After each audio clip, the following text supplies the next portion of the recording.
Welcome to Expand, Dominate, and Profit. I'm your host, Aaron Ryan, and today I have an awesome guest out of Minneapolis, St. Paul, Mr. Mike Swenson of EXP and the Elite Advantage team. Welcome to the show, Mike.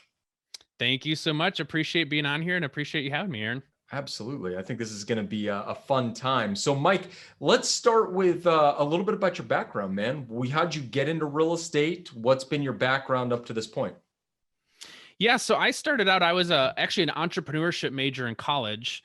And I would say I was in the risk averse department. And so, most of my friends in entrepreneurship were talking about, here's the business I'm going to start right out of college. Whether it's a family business, whether it's a couple buddies getting together and starting their own business. And, I was raised where it was, looking for a paycheck Right. and saving for retirement. So I'm kind of like, yeah, but if you guys start this business, like where's your consistent pay? Like you're taking too much of a risk for me here. So I knew that I had the entrepreneurial mindset. I didn't necessarily have kind of that risk taker's mentality. So I added finance as a major. My backup was actually real estate.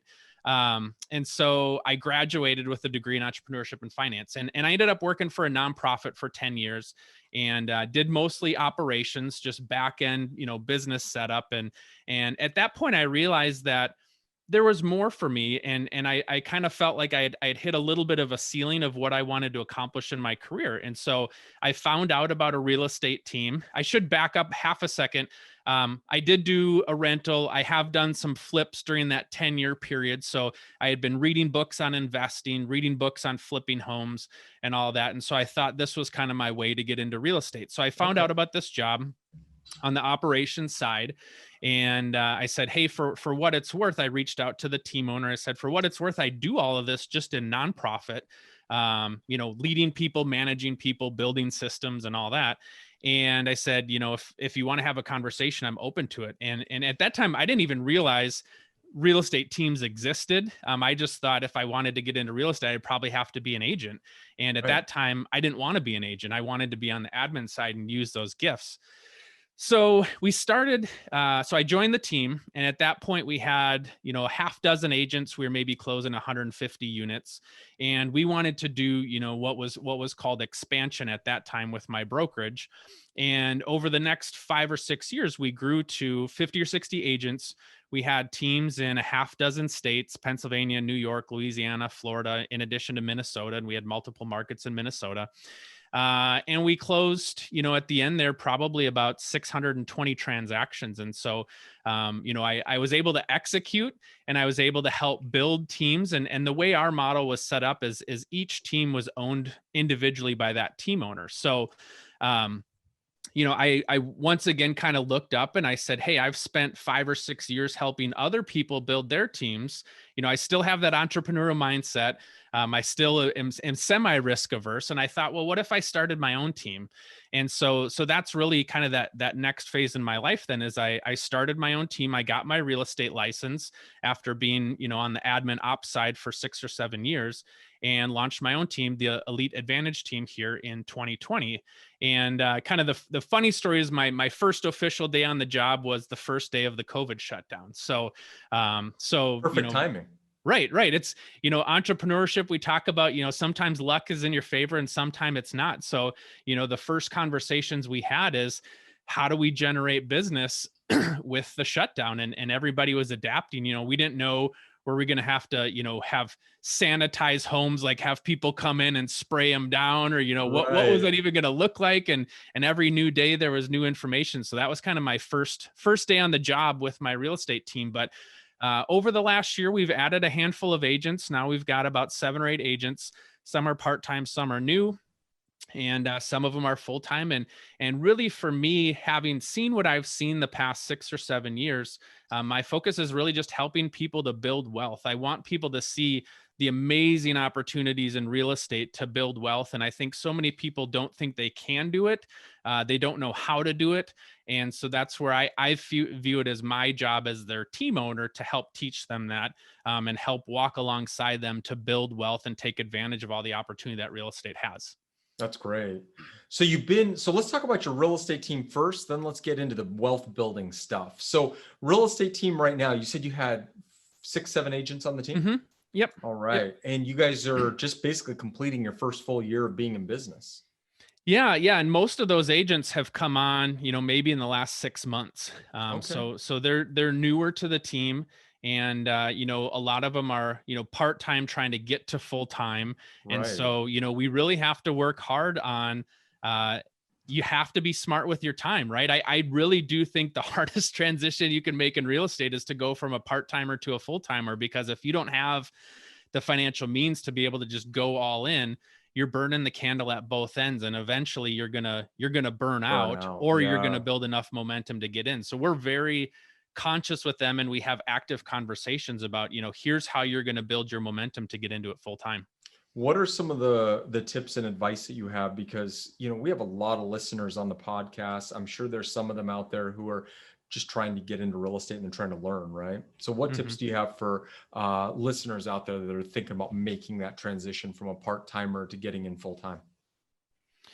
Yeah, I think you have to have as much clarity as possible. And so, for us, we talk about setting goals, and we've got a financial tracker where people can plug in, okay, if this is the goal of what I want to make this year in real estate, we back it down to, okay, it's just, running the numbers in reverse, right? This much money on average is going to be this many closings, this many appointments held, or this many appointments set, back to how many live contacts. And so we just have to let them know what's at stake here. And so we run averages, and we basically track it down to those leading indicators, which are your live contacts, your activities. And Right. if their goal is 10 live contacts a day, well, that's what we've got to do to build that momentum for you. And Right. so we're really focused on that. And then it's just the daily and the weekly accountability. We talk about, what are ways that we can work smarter instead of harder, and what are ways that we can be the most efficient with your time in terms of time blocking. Because if you have to work from 9 to 1, and then you've got a couple hours where you could make some calls, you better be making those calls. Right. And you have to win every single day to be able to get enough momentum to be able to make that leap. Absolutely. How many agents on your team are close to making that transition from being a part-timer to a full-timer, or have any done it yet? Yeah, we have had some agents. We had one that made the leap in the fall. We've got another one here that just is working on a job transition to be able to cut back his hours from about 40 hours a week to another job where he could maybe do kind of 3 12-hour shifts. So it frees up 4 days to be able to work on real estate. But it's Right. difficult. It's not for the faint of heart. And we tell people that, look, if this is the path you're going to choose, either you have to wait till you save up the money, or you're just going to have to do it, and it's going to be a challenge. And Right. so we work with each individual, and then we have another one who has a pretty solid full-time job right now, and so he's okay, maybe doing double the closings as he did last year, and still keeping his job. And he might be, another 2 or 3 years away from making that full-time leap. So we just kind of work with each person. They all got a different background. They all have a different why. They all have different financial goals. And so we're working with them to help make that transition the right fit for them. And that they do it in a sustainable way. Because like I said, if they push too hard and completely burn out and get out of real estate, well, then they've just wasted the opportunity to experience all the benefit of what real estate can provide for them. Right. Absolutely. Now, I know earlier we were talking about, a lot of the benefits that real estate can provide for, for folks out there, right? I mean, a lot of people get in, they burn out, they get in, they don't, they do a couple deals and they quit after a couple of years. Mike, I'd like to hear from you. I know a lot of the listeners would like to hear from you. What do you think some of the benefits to sticking to real estate long term? I mean, what do you think some of those are? And, how do you feel that you've kind of been able to talk about it through your podcast? Yeah. Yeah, I think, to me, one of the major benefits is, everybody gets it. We always say everybody gets into real estate for unlimited income, right? The ability to set their own schedule. Right. And what they find out is, to actually make what I want to make, it's probably going to take a lot more hours than I thought that it was going to take. Right. Right. Right. And so what happens is, let's just take an example of somebody that's, maybe working a corporate job, and they're making a decent amount, let's say 70, $70,000, $80,000, right? they transition to real estate, and they put up a couple closings, and maybe they make $50,000 their first year in real estate, and they look up and they say, well, geez, I could make more money in my corporate job. I'm going to go back and do that. What they Right. don't realize is, this is a relationship business. It for some people can hit the ground running, have success, and everything they touch turns to gold, right? Right. For a lot of people, that's just not the case. And so, instead of saying, hey, I could go make $20,000 more in my corporate job, I'm just going to go back and do that. They sell themselves short. And instead of making, 50,000 the first year, they might have been able to make 100,000 the second year. And the third year, it could have been 150 or 200, but they go back to that corporate job because it's safe, it's stable, and they just miss that opportunity. And that's just on the sales side. So if we go back and we look at investment opportunities, I tell people, if we compare this to the stock market, we have all the inside information. If you were to make stock trades based on inside information you have, you're going to go to jail for that. Right. And yet in real estate, we have all the information and people don't recognize the opportunity. I really do believe, for a lot of people, I've heard this in the past from a lot of other people, is, if somebody comes to you and says, I want to sell my house, first ask yourself, should I buy that house as an investment opportunity? And if I decide it's not an investment opportunity, well, then I'll list it on the market. And so it's that type of mentality. Now, I'm not saying you're going to buy, every listing that you take your first year, but it's Right. that mentality, right? Of, if I can accrue some smart investments along the way, right? My job is to talk to people and figure out, should I be selling, or who's looking to sell? I'm going to run across great deals. And maybe it's not for me, maybe it's for other people on my team, but I'm going to run across these great things. I have all the information at my fingertips with the MLS. I have all the connections that I'm making with other agents, vendors, people who might know about off-market stuff, fix and flips, and that kind of stuff. I'm in the industry where I have all that information. And if I just make 50,000 my first year and I could have made 70,000 in my corporate job, I just leave. There's so much money that's just left on the table because you didn't see the full opportunity or spend enough time in the business to see that result. The Right. other thing that I tell people is, everybody wants the come list me appointment, right? And I said, if you're Right. looking to have a come list me appointment from a past client, the average person moves every 7 to 10 years. Right. So if I want that person to call me back when I helped them sell their home, let's say I sold their home, I wrote up a contract the first day I got into real estate. I have to be in the business for 7 years to get that person to call me back. Now maybe somebody Absolutely. might move after 2 or 3 years, but that's the type of stuff where we have to be, conscious of pushing hard in the short term, but we have to be patient, because that type of stuff will come when you hang around in the business long enough. Absolutely. No, absolutely. Wealth building strategies. I know, Mike, you talk about it. What are a couple wealth building strategies that you have in real estate? What have you found that works for you? Yeah, I tell people, how you make your money is just as important, or maybe more important, than how much you make, because that's going to dictate what happens in the long run. I tell our agents, we always want to try to put the wind at your back, instead of running into the wind, right? If you think about it, I'm running the 100-meter dash. It's a lot harder if I've got a 10 or 15-mile wind in my face. And yet it's a lot easier if I've got a 10 or 15-mile wind at my back. Right. My time's going to be a lot better, right? That's why they kind of put an asterisk, right? If you set a world record on a wind aided record, because you had the wind at your back. So we talk with our agents about, how do we work smarter, not harder. A few ways to do that is, we target specific neighborhoods that have a solid average sales price.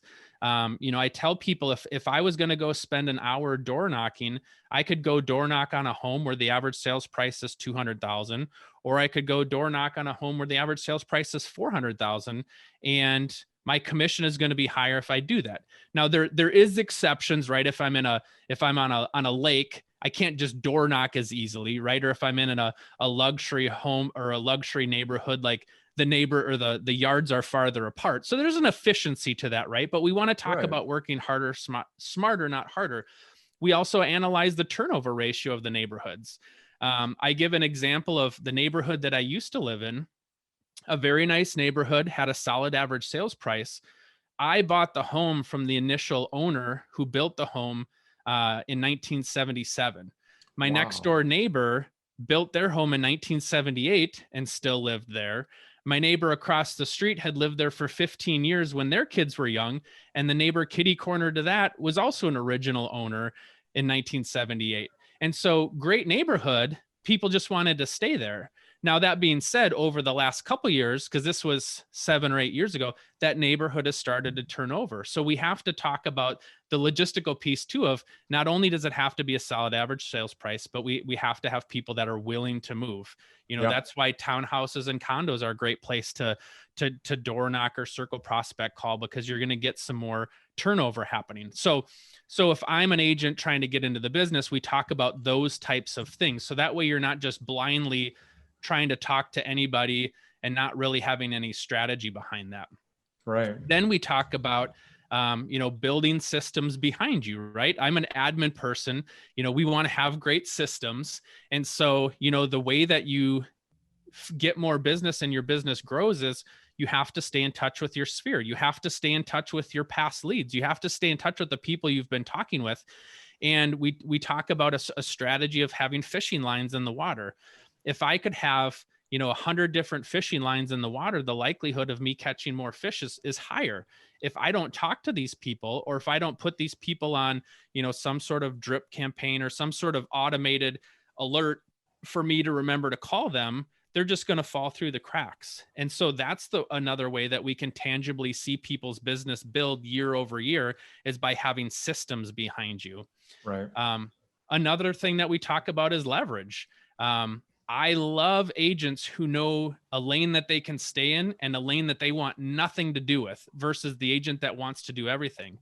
In other industries, people in the sales side of that industry could care less how billing happens. They could care less about how the product is made. They could care less about how the shipping of it happens. Right. Yet in real estate, people think, well, I just want to know the whole business. I just want to understand everything about the business.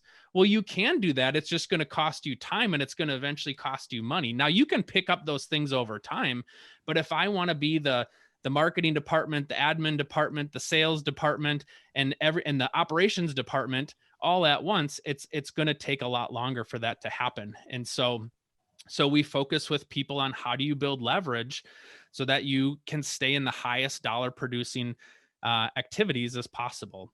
Right. And then longer term, we talk about these wealth building type things, picking up investment properties, passive streams of income. How do you find ways? There's lots of opportunities in real estate to build passive streams of income. Sometimes brokers offer that. Sometimes there's other companies where you can pick up kind of some side hustle type things and earn additional streams of income. But the whole goal that we talk about is having the wind at your back. So year 2 is less hard than year 1. Year 3 is less hard than year 2. And then you should see your income, eventually follow that nice hockey stick curve that everybody wants to have. Right. Absolutely. Now you also have a real estate podcast called Yes. Real Freedom. Tell us a little bit about that. Yeah. So that whole podcast came about is kind of talking about the things that I was just referencing, because I've seen that, out of my 7 or 8 years and the hundreds of agents I've talked with, the hundreds of teams that I've networked in the past. I just see this constant trend that happens in the industry where, there's a lot of people that take off and they're very successful. And there's a lot of people that just don't know what to do. I had a conversation with an agent who had been in the business for 10 years a month or two ago, and he was doing 6, 7, 8 transactions a year. And he's like, I don't really know what to do to get my business to grow, And so Wow. he needs somebody, right? For some Right. people that's just natural. For some people it's not. And so my goal with the Real Freedom podcast is to tell stories of people having financial success in real estate, to have ultimately gained time freedom and financial freedom. There's a lot of people in real estate that love what they do, and they say, I never feel like I'm working a day in my life, and I never want to retire. Fantastic. And there's going to be some point in time where you don't have to work anymore. You can choose to do what you want, where you want, with who you want, for as long as you want, and you don't have to worry about the financial implications for that. And that's that Right. financial freedom. And so I want to tell good stories to inspire people to go do that. I've seen so many stories of people in real estate where I get to the end of my working career, and what do I have to show for it? Nothing.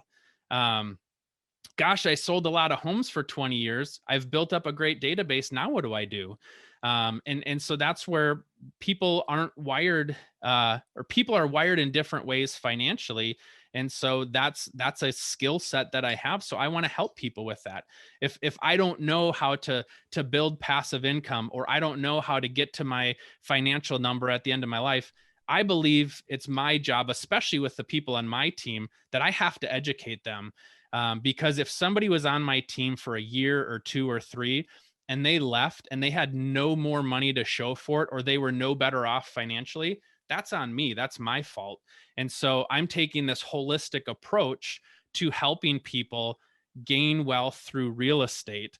And that's where this podcast comes in. It's just meeting great people, telling great stories to inspire others.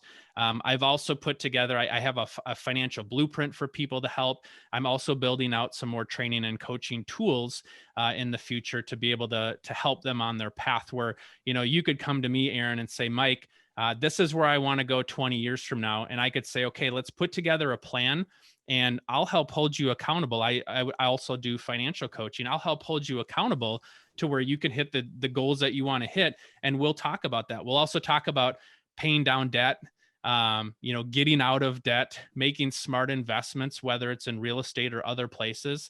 But we want to help people on their financial journey in real estate so that they can see real estate for what it is, which is just this huge entrepreneurial playground of opportunity and places to be successful versus That's feeling great. like, hey, I worked 20 years and now I've got nothing to show for it, and I don't know what I'm going to do when I retire. Got it. Got it. Well, Mike, I know you're a busy guy. I appreciate you being on the show today. You've given our listeners a ton of good information. If somebody wants to get in touch with you, they want to talk about, maybe making that leap from part-time to full-time realtor. They want to talk about, obtaining financial freedom. They want to talk about investing, paying down debt, whatever it is. How can people get a hold of you, Mike? Yeah, so the best way is, if you want, you can find me on Facebook, Mike Swenson. I also have, if you want to shoot me an email, my email is mike@eliteadvantageteam.com. The website for my podcast is realfreedom.com. That's REL Freedom, which stands for Real Estate Leverage Freedom. So realfreedom.com. If anybody wants to, I have a Freedom Foundation blueprint, which is kind of the, hey, I don't really know where I need to be spending my time here financially, but I kind of break down from income, expenses, investments, kind of protection pieces, what's important. If you go to my website, you can download that blueprint for free. There's a link on the top of the website, or if you just go to realfreedom.com/blueprint, that would be where you can find that. But yeah, shoot me an email, and I'd be happy to help you in any way. And this isn't it's not a brokerage thing. I just want to help people in real estate, and so I'm passionate about real estate and finance. That's the two areas I'm most passionate about. And I just want to help people succeed. And so, whatever path you're in, if you just want to reach out and talk to me and say, hey, I don't really know what to do. What do you see? How can you help me? Let's just have a conversation. And I just want to help as many people as I can. That's great. Mike, again, thank you for being on the show. Anybody out there listening, if you guys want to reach out to me, you can always reach me at the office at 503-343-1666. You can follow me on Instagram at Aaron Ryan, and Ryan is spelled with an I. Mike, again, I want to thank you for being on the show, and we'll talk to you again soon. All right. Thanks for having me. I appreciate it.